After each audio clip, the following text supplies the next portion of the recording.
Good afternoon, everybody. Let's get started. So during the last class, we talked about the inverting comparator. The inverting comparator is an op-amp circuit that compares two voltages. It typically compares an input voltage to a threshold voltage, which we're calling Vref. And so we talked about that circuit. We talked about the output voltage versus input voltage characteristic. And today we're going to continue looking at this comparator and another comparator circuit. And we're going to start out looking at what happens if that input signal to the comparator is noisy. It has a bit of random noise on it, and how the comparator handles that. I'm actually going to redraw this characteristic of a simple comparator. So this is V out, V in, V ref. And so we have this, right? So this comparator works just fine. You can use it for a heater. There's something you have to consider here, though. It doesn't perform very well if you have noisy signals. You might not like the result if you have a noisy signal. For example, let's suppose we have V in versus time. And so let me also put a dotted line here. And this is Vref. Right, so this is V in, and I'm indicating Vref on this plot. Let's suppose we have a signal, it's rising, coming out of a sensor maybe. I'm going to exaggerate, make this a really noisy signal. Right. And it's on average, it's increasing, but it's got this noise on it. If you look at what happens with the output voltage versus time, you're going to see this. Starting off, the input voltage is below Vref, so the output's going to be high, right? And then right at, let's say this point right here, the input voltage goes above Vref, so the output goes low, right? We're up here in this region. But then because of the noise, the output voltage goes below the threshold, so it comes up again, right here. And then it goes below again, right? It goes below, and then it goes, let's see how many I got here. So it goes below, above, below, above.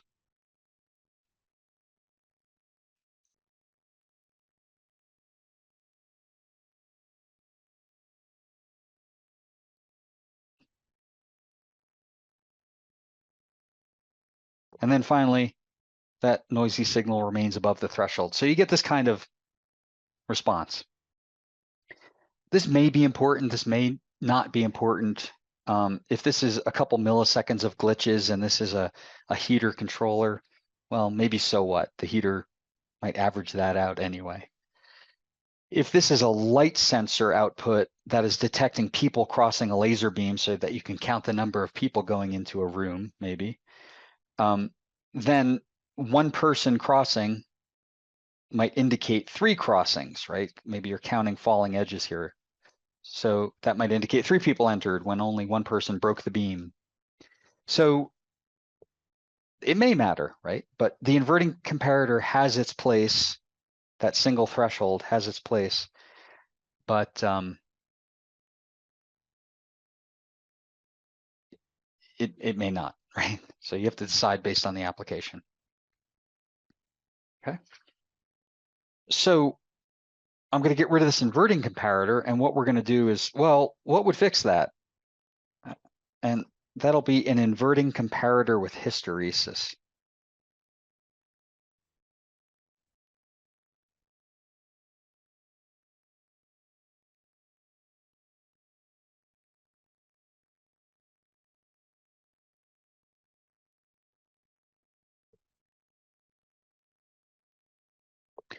And what that means is we have 2 thresholds. So if I were to plot this threshold, V out versus V in again, what I really want is this.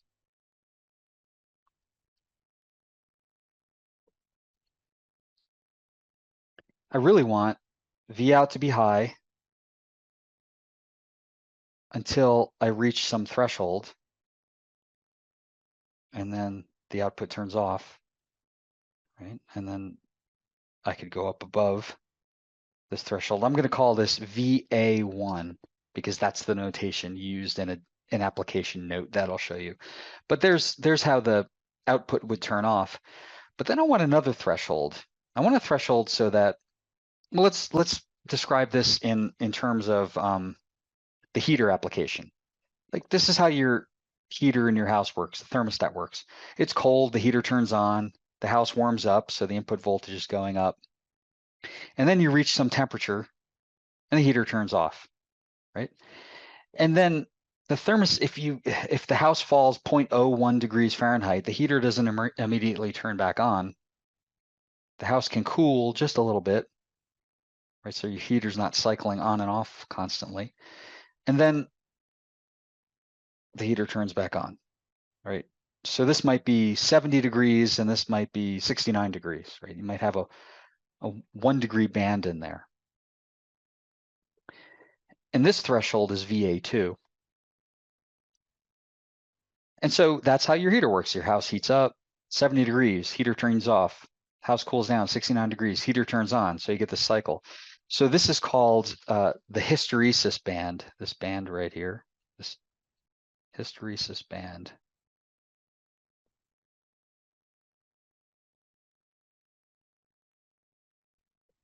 Okay, and the goal is for to have two thresholds there. And so what I'm going to show you next time is that this inverting comparator with hysteresis offers an immunity to noise. So let's take a look at how this works, how the inverting comparator with hysteresis handles a noisy signal.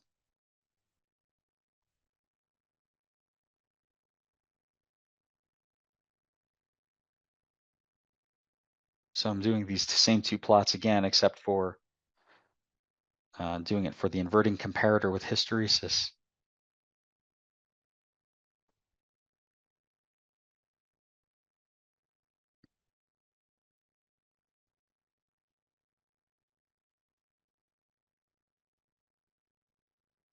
So now I have to draw two thresholds.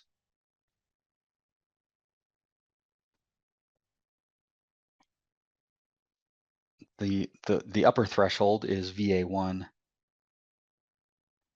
The lower threshold is VA2.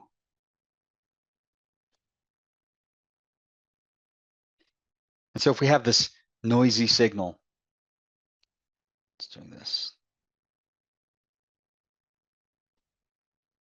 It rises and let's say it falls. Something like that. Well, when Vn is lower than both thresholds, right here Vn is lower than both, the output is high. And the output is not going to go low until Vn exceeds or reaches Va1. And so that's right here.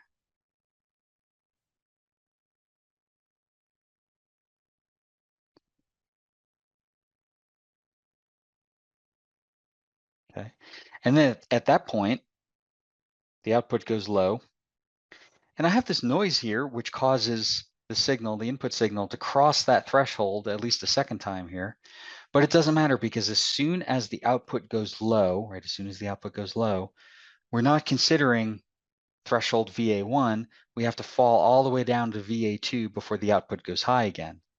So this output is going to stay low until we cross, say this happens right here, it crosses VA2. So you get this nice clean transition. And even though we cross VA2 multiple times as that signal transitions across that level, once the output goes high, VA2 doesn't apply anymore. We have to wait we have to rise to VA1 in order to have the output go low again. Okay, so that's what we want to do. We want an op-amp circuit that does this. Okay, we want an op-amp circuit that does this. Like I said, you don't always need this. There are applications where the simple comparator works just fine, but let's take a look at this inverting comparator with hysteresis to implement this thermostat that has two different threshold values.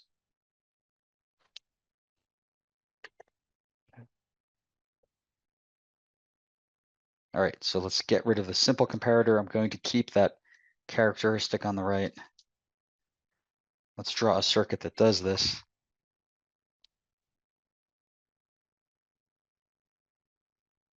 And I'm going to start with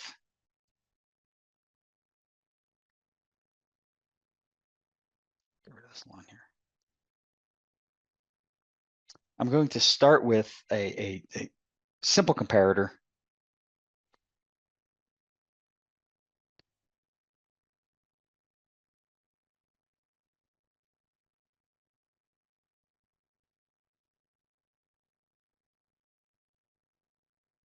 And then we're going to add a resistor.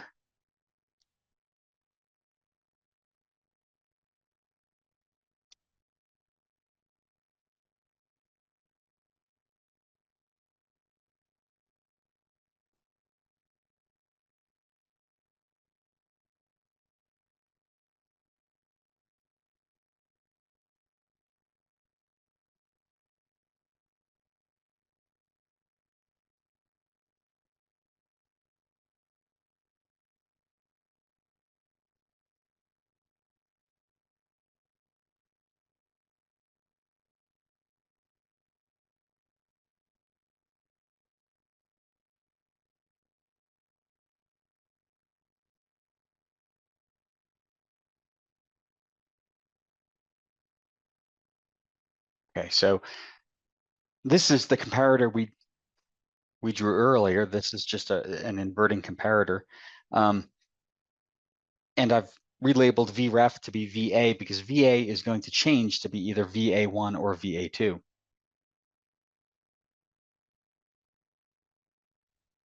So what I want here is I want the output voltage. I want the output voltage to change the threshold. So there's going to be some connection between the output voltage and VA that causes VA to be either VA1 or VA2. So I claim that this will work if I take a resistor, connect it here. Actually, let's relabel this. To match an application note, I'm going to call this pull-up resistor R4. That's the pull-up resistor to make that open collector output work. And I'm going to put a resistor R3 in here. And that resistor R3, its job is to change VA based on the state of V out, whether it's high or low. Okay. So let me show you how this works. Let me show you why R3 actually changes VA to be either VA1 or VA2. Let's start by assuming V out equals 0 volts. Okay, it's VEE. Because the output's either going to be, this is a comparator, the output is either going to be 0 volts or 5 volts, right? Here's 5 volts. It has to be one or the other. Let's start by assuming V out is 0 volts. If V out is 0 volts, we have equivalently a VA voltage that is created like this.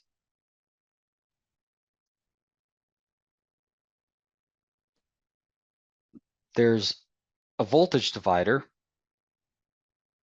with R1 and R2, and then you have VA here, right? That's just this part of the circuit on the left. And then you have this R3 resistor, and R3 connects between the VA node, right, the VA node, and V out. And in this case, V out is 0 volts. So R3 connects between the VA node and 0 volts when V out is 0 volts. So it's like I'm taking R3 and putting it here between VA and ground. Well, because it goes between VA and ground when V out is 0. And so I can calculate what VA is. VA is going to be, let's see, let's call this VCC. Right, this is the VCC value. VA is going to be VCC times, well, this is VA from this node down to ground. That's the node voltage VA. It's created by this voltage divider.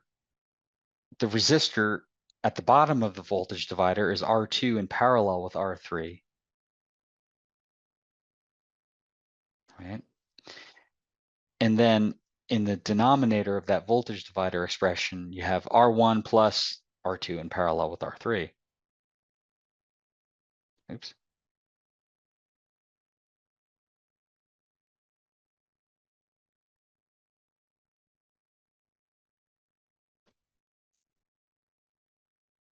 Okay.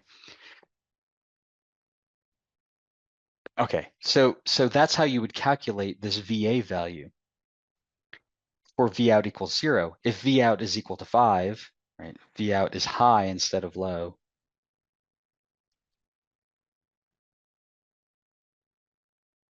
You have a circuit that looks like this.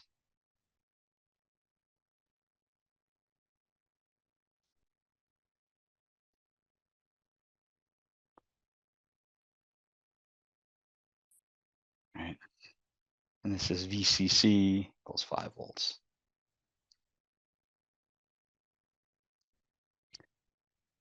And now when V out is 5 volts, right, this node is 5 volts. So R3 connects between the VA node and 5 volts, right? When V out is 5 volts, this is 5 volts. R3 connects between VA and 5 volts. So R3 is now here. So I have not physically moved that resistor R3, but I have electrically moved R3 in these two ways of calculating VA. Right? In the top case, R3 went from VA to ground. In the bottom case, R3 goes from VA to 5 volts. And so I can calculate this value. This is VCC. This is another voltage divider equation. VCC times, let's see, I want the voltage across R2.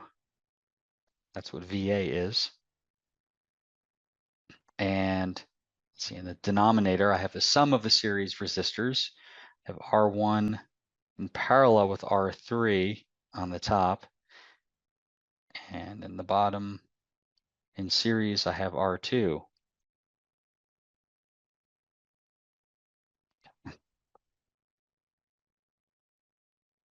All right, so the value of VA changes based on the output voltage. Right? If the output is high, you get this. If the output is low, you get this. Now, when you put a resistor R3 in parallel with another resistor, the overall parallel combination is a smaller value. Right? That's true for any two resistors. You take a resistor, you put another resistor in parallel, the overall value goes down compared to the overall resistance goes down compared to the original resistance value. Okay, so when I did this, when I connected R3 in parallel with R1, the top resistor got smaller compared to just R1. So VA went higher, closer to 5 volts. So this is VA1. So VA1 is this. When the output was low and R3 was connected between VA and ground, that's a lower voltage compared to when you didn't have R3. So this is the lower value VA2. Okay. All right. So the bottom line is this. If you want to create an inverting comparator with hysteresis that does this, okay, you choose or are given VA1 and VA2, right? And then you use these two formulas, these two equations, to solve for R1, R2, and R3. Well, wait a minute. There's three resistors and two equations. How do we solve for R3? You wind up choosing one of the values. So I'll show you this, but you wind up choosing, for example, R3, 100K ohms, and then you calculate R1 and R2 using these two equations, okay? Now that could be a little difficult because you have this parallel combination, which is, 1 over R2 plus 1 over R3. It gets messy. So there's an application note that describes a process to solve these two equations without having to solve those two equations. So I'm going to show you that. We're going to talk about the design process for this inverting comparator with hysteresis.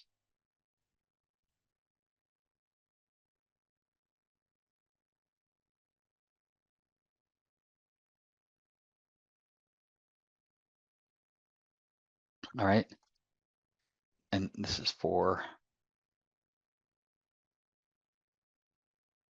inverting comparator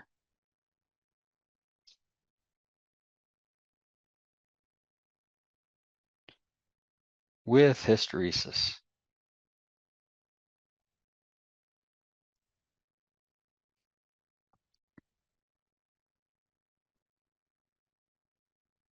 And hysteresis just simply means you have two thresholds.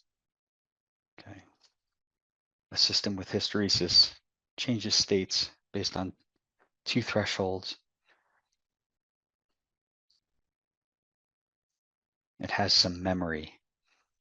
Okay, so step one, again, this is out of an application note that I'll show you, and it's on Canvas. But you decide on VA1 and VA2, and you calculate what's called the hysteresis band, delta VA. Delta VA is just VA1 minus VA2. And again, this is the hysteresis band. It's the distance on that plot between the two thresholds. Hysteresis band.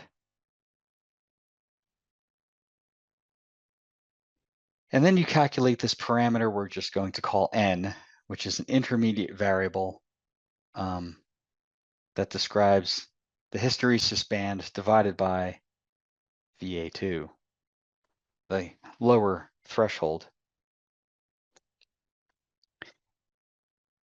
And then we're going to make some choices. We're going to choose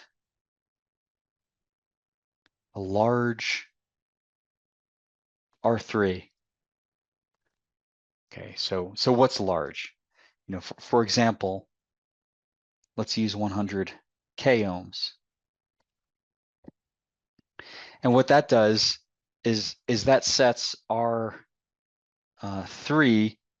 much greater than our pull-up resistor R4, which you need so you don't get a voltage divider and have V out lower than 5 volts. So if R3 is large, R4 is a lot smaller, V out is approximately 5 volts when the output is high. Okay. And, so great, R3 is much greater than R4. What do you choose for R4? Choose 1K ohm, 2K ohms, 3K ohms, it doesn't matter, but something a lot smaller than 100K.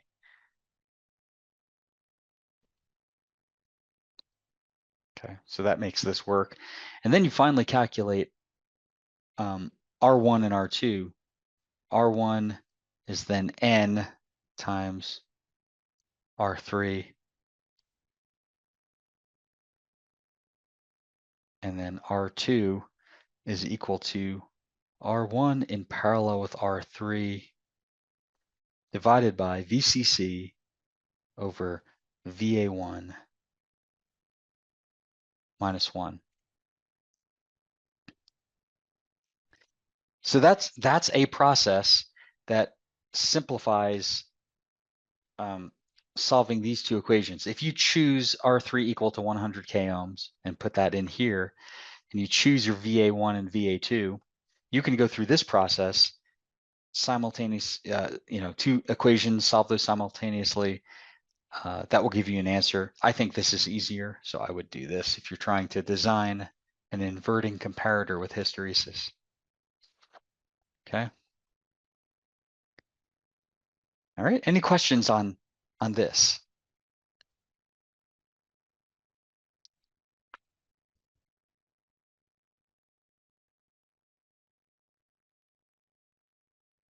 Okay. Let me show you where that comes from, and also show you application notes. So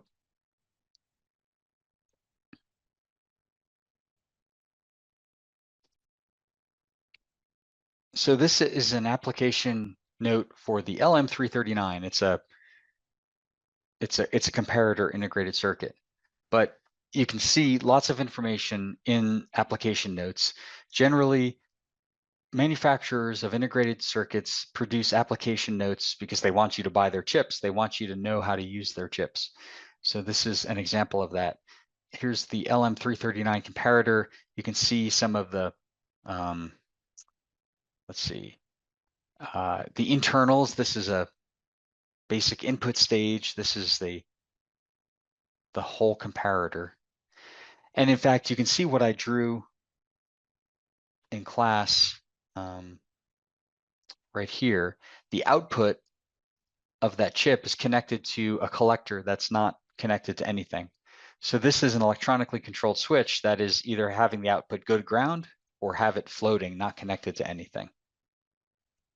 Okay, so that shows that this chip uses an open collector output, so you have to use a pull-up resistor on the output. But let's see, here are some comparator circuits. You can build different comparator. Here's a basic comparator. Let's see, here's a fast comparator.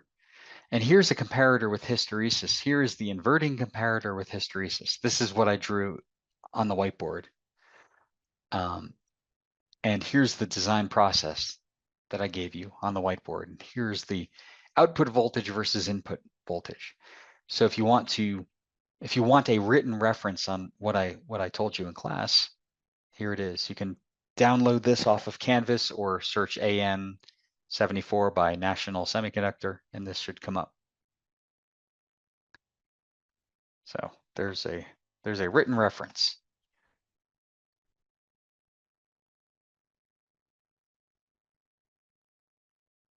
All right.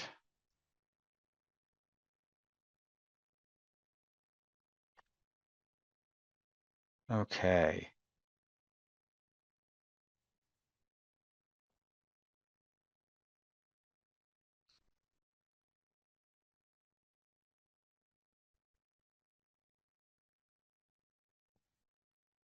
So in summary for op amps,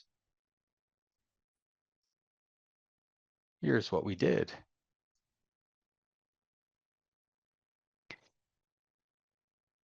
So we went down the negative feedback path first.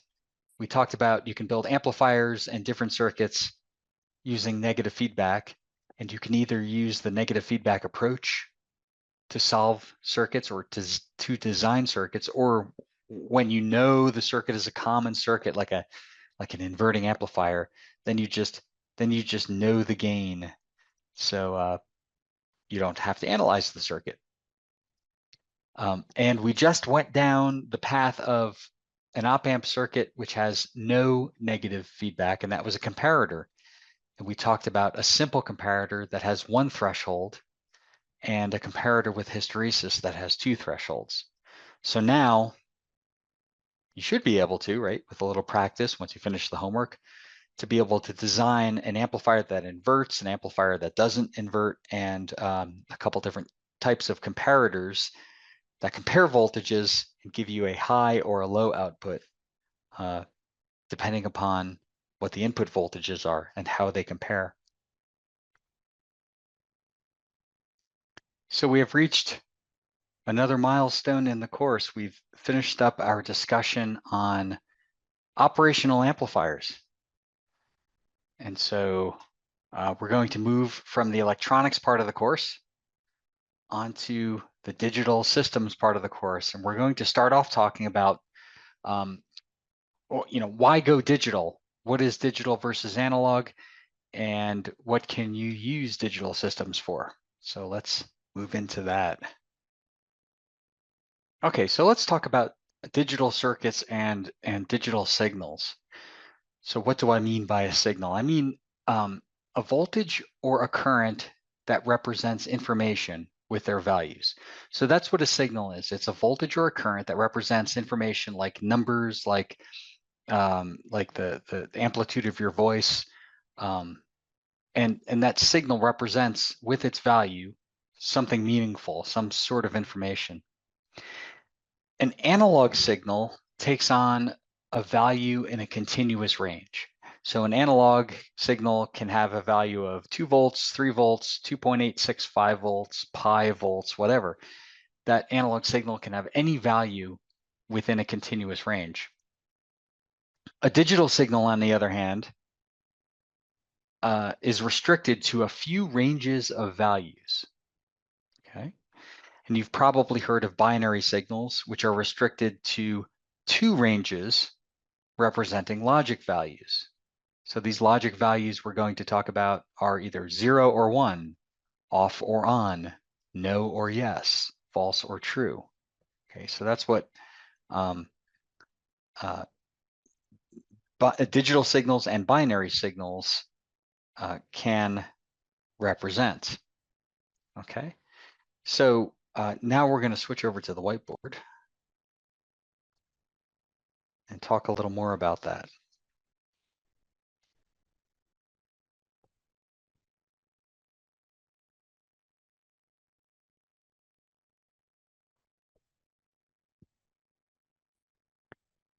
Okay, so let's talk about the benefits of digital signaling. So if I have an analog signal,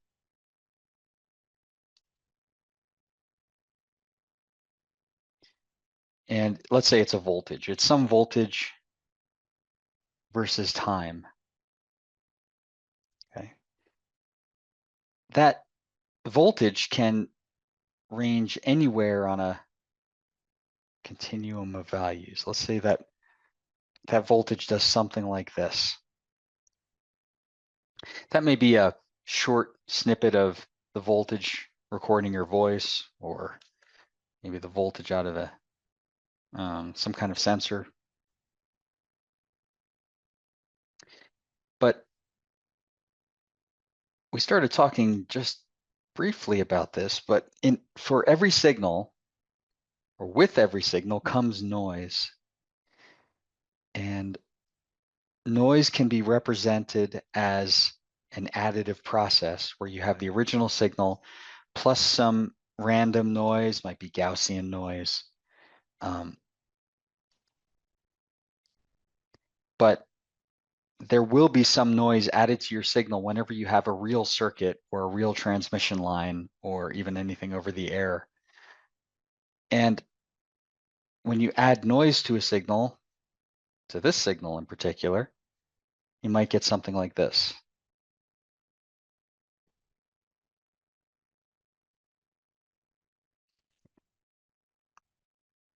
Okay. So there's some corruption of your signal. There's some change of your signal. The original signal is not represented perfectly by this output signal when you have a circuit involved.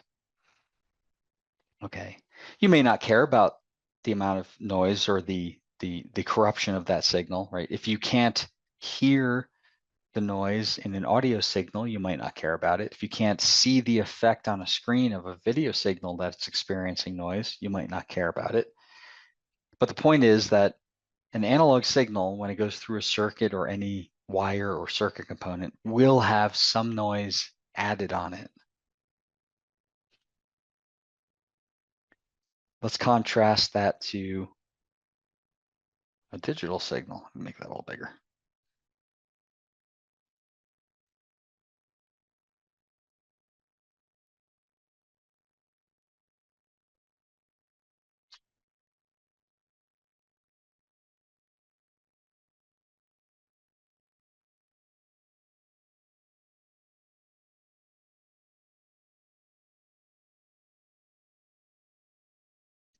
All right, it looks like my Zoom link had crashed again.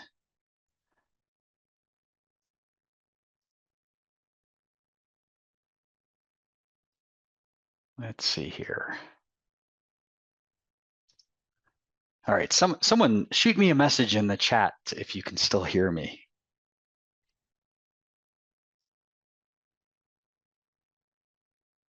Okay, great, thank you. So a digital signal might look something like this.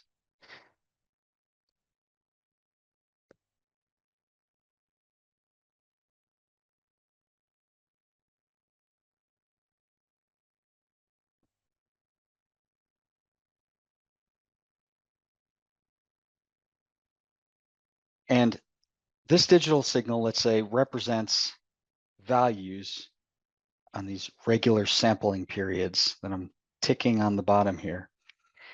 And they might represent values based on comparing their voltage, the voltage, to a threshold. For example, if the value is above the threshold at this sampling period, we'd consider that a 1. If it's below the threshold at that sampling period, consider it a 0. So you can imagine encoding values of 1s and 0s using this digital voltage, okay, and sampling at regular intervals. Now that's still a voltage and it's still going through a circuit and it still experiences noise.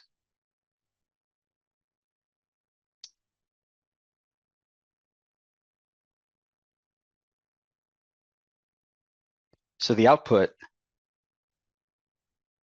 of this signal going through a circuit might look like this.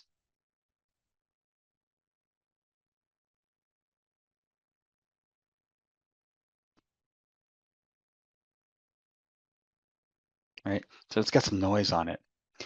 But if I draw that threshold, you can still imagine that you can extract that exact information that I encoded on this digital signal, right? At this sampling interval, you could say that's above the threshold, that's a 1. This is a 0, that's a 1, that's a 0, that's a 1, 1, 0, 1.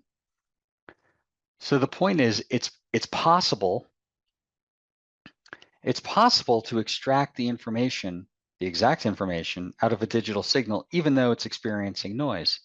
For an analog signal, it's not possible. If you have noise on an analog signal, it will be present. You may not care about it if the noise isn't big enough, but the signal does have, it's experiencing some corruption, okay? There's some information that is inaccurate in that signal, and you cannot extract exactly what was encoded, versus the digital signal with a high probability, you can extract the exact information. So that's one reason we use digital signals for things like, banking, where digits matter. Okay. All right. So let's talk a little more about this encoding of voltages to create digital signals.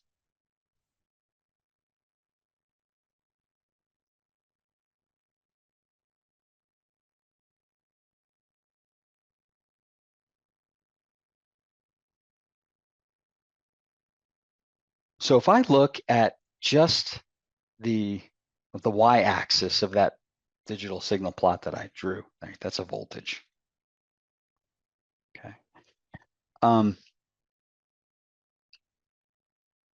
you can define zeros and ones for that voltage based on a few values. Okay. I had broken out a data sheet and I had looked at some values that define zeros and ones for a digital chip. And they were something like this for what's called 5-volt logic.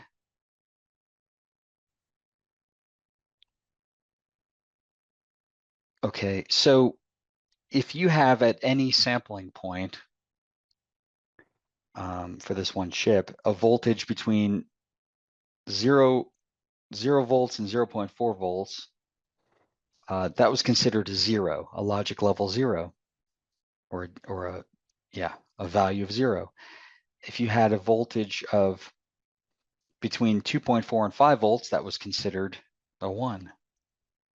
And any voltage in between was transition only.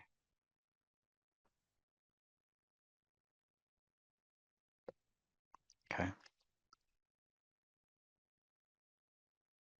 And so voltages, when they're representing values and you have to transition from a 0 to 1, the voltage has to go through, this range here.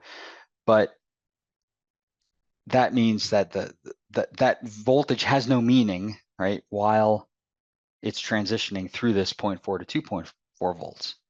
But if you measure a voltage, in this case for this 5-volt logic, a voltage that is between 0.4 and 0, that would be considered a binary 0, and between 2.4 and 5, that would be a binary 1.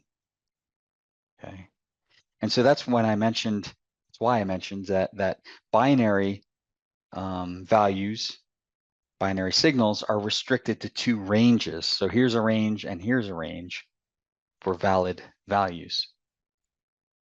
Okay. And just to note, if you worked with an Arduino microcontroller or any digital chips, you might have worked with a 5-volt Arduino that had voltage levels like this. There's also 3-volt logic or 3.3-volt logic that has different values. So this is not universal. You should look at the data sheet for your chip to determine the values to use, but this is just an example. Okay, so in this case, for this 3-volt logic chip, between 0 and 0.4 volts would be a logic level 0, and between 2.2 and 3.3 volts would be a logic level 1, and in the middle is transition only.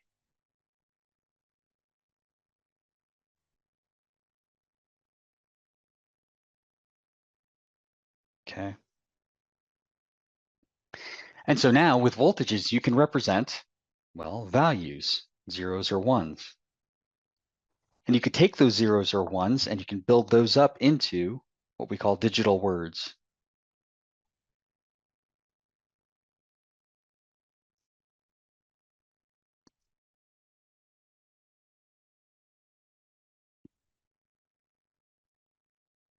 Okay, so here are some fundamentals about digital words. A bit is a binary digit.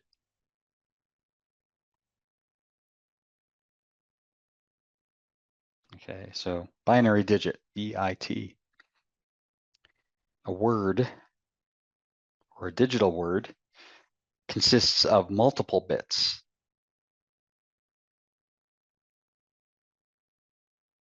Okay, so you can make up words using bits. And then there's a special word called a byte that you've probably heard of. And a byte is an 8-bit word.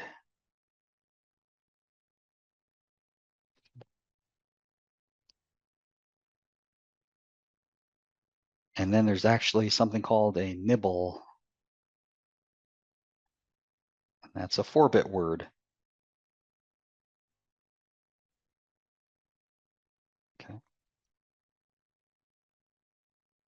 And so we can use these words, so we can create bits using voltages, or we can represent bits using voltages. we can take many bits and create words, and then we have these special words that represent values. All right, any questions on this concept?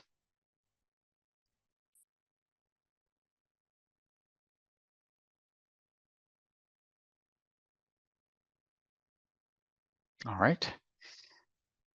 So let's see how to represent numbers that we use every day using digital words and bits.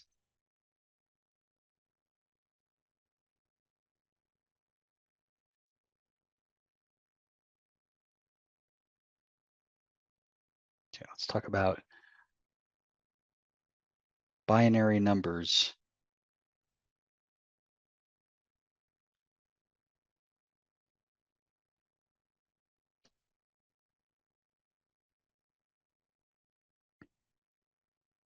So I like to explain binary numbers if you haven't run into them already. And even if you have, I think this strengthens your understanding of where these binary numbers come from.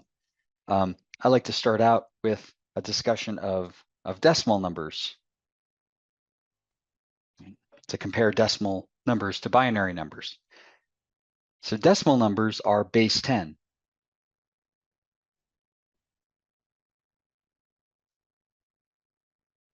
Okay. And so base 10 numbers use digits that have symbols 0 through 9. So each digit can have a value of 0 through 9. So 0 through 9, that's 10 different symbols that can be put into a digit.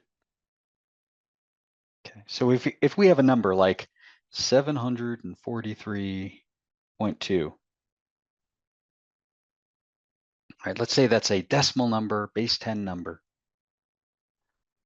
Oftentimes, we don't even know we're doing this when we interpret 743.2.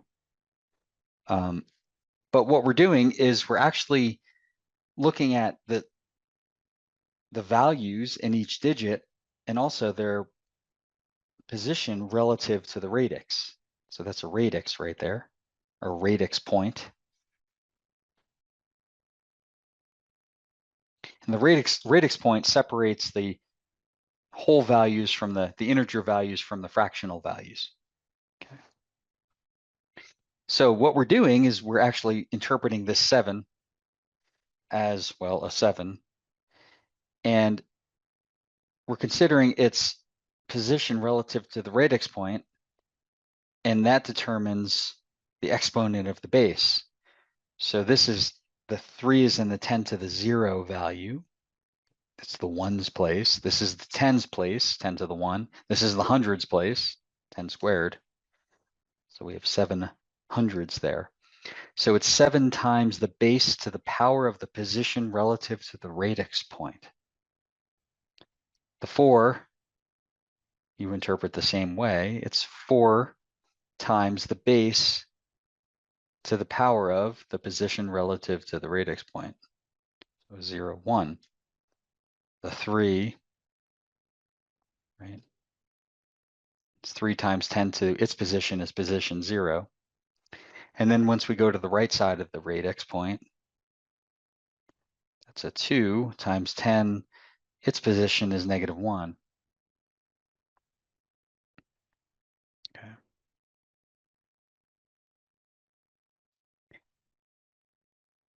So that's how we're interpreting 743.2, a decimal number. We can do the same thing with a binary number.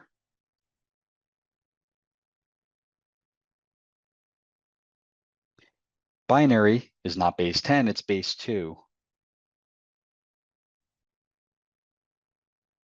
And that means we don't have 10 symbols to work with in a digit. We have 2, 0, and 1.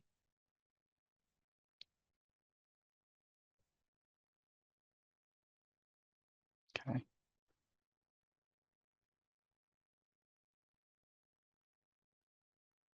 And so if we have a number like 1101.1,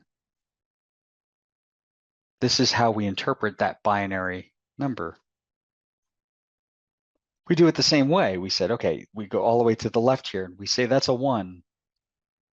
The value is 1 times the base, right, base 2, to the power of the position relative to the radix point. So that position is 0, 1, 2, 3 for this 1 right there.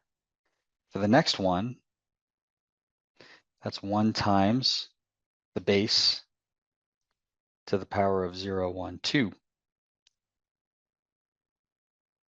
For the next one, that's a 0 for the next 0. That's 0 times the base to the power of 0, 1. For the next digit, we have 1 times 2 to the power of 0 right next to the radix. And then we have a fractional value, 1 times the base to the power of its position, -1. And so this winds up to be, let's see, 8 plus 4 plus 0 plus 1 plus 0.5, which is 13.5, base 10. Okay, so 1101.1 is 13.5 in decimal. So this is a binary value, this is a decimal value. Okay. And to make things clear here, this is a perfectly valid decimal value. How do we differentiate? And how do we know this is a binary? Well, I told you it's a binary value, but to be clear, I would write a subscript 2 next to binary values, and I would write a subscript 10 next to decimal values. So put the base as a subscript after a value if you want to explicitly define its base. All right. So essentially, this is how you convert a binary number to a decimal number, by interpreting it like this. Right? And we can go the other way. We can convert decimal to binary.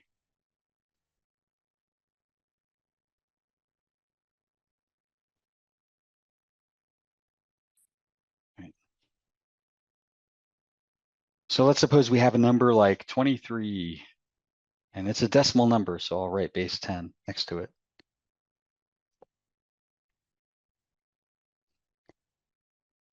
When you're trying to figure out the binary value that corresponds to any decimal number, just remember you're trying to make up that decimal number as a sum of the base to the power of whatever, right? So you're trying to make up that 23 of values that are 2 to the n, right? Where n is 0, 1, 2, 3, 4, 5, or if this is a fractional value, n could be -1, -2, -3, right? So you have values like 2 to the 0 is 1, 2 squared, or 2 to the power of 1 is 2, 2 squared is 4, 2 to the power of 3 is 8, 2 to the power of 4 is 16, 32, 64, right? So you're trying to make up this number as a sum of these values. Okay. So what I can do, and let me write this over here. So the answer is going to be, I'm going to erase this, 32, 64. The answer is going to be something, like a bunch of ones or zeros here. And I'm going to have a radix point somewhere. Let's just put the radix all the way here on the right. And remember that, this is the 2 to the 0 position. This is 2 to the 1, 2 squared, 2 to the 3rd, 2 to the 4th, 2 to the 5th. Okay. So let's figure out what 23 is the sum of. Okay, so is it the sum of 32 plus something? No, that's too big. The sum of 16 plus something? Yeah, that'll fit in there. So what I do is I write down, okay, it's going to be 16 plus something. And I have to make up the remainder with the 2 to the power of n values. So I can write remainder value here. 23 is 16 plus, well, 7, right? And so how do I make up that 7? That 7 could be made up of, well, 4. 16 plus 4 is 20, and the remainder is 3, right? So 16 plus 4 plus 3 is 20. How do I make up the 3? Well, that is, let's see, 2 to the power of 1, and I have a remainder of 1 because I have 16 plus 4 plus 2 is 22, and I have to account for 1, and then I have 2 to the power of 0 here to get a remainder of 0. Okay, so 23 is the sum of, right? I'll write these a little over here. 2 to the 4th plus 2 squared plus 2 to the power of 1 plus 2 to the power of 0. So I have to insert ones here. 1, 1, 1, 1, and the remaining values are zeros. Okay. And you can put leading and trailing zeros. It doesn't matter. I can put a 0 over here and a 0 up here. It doesn't matter, just like in decimal. But this says that 23 base 10 is equal to 10111 base 2. Okay. Okay, so we'll end the lecture here for today, and we will continue the digital topics in the next lecture. See you then.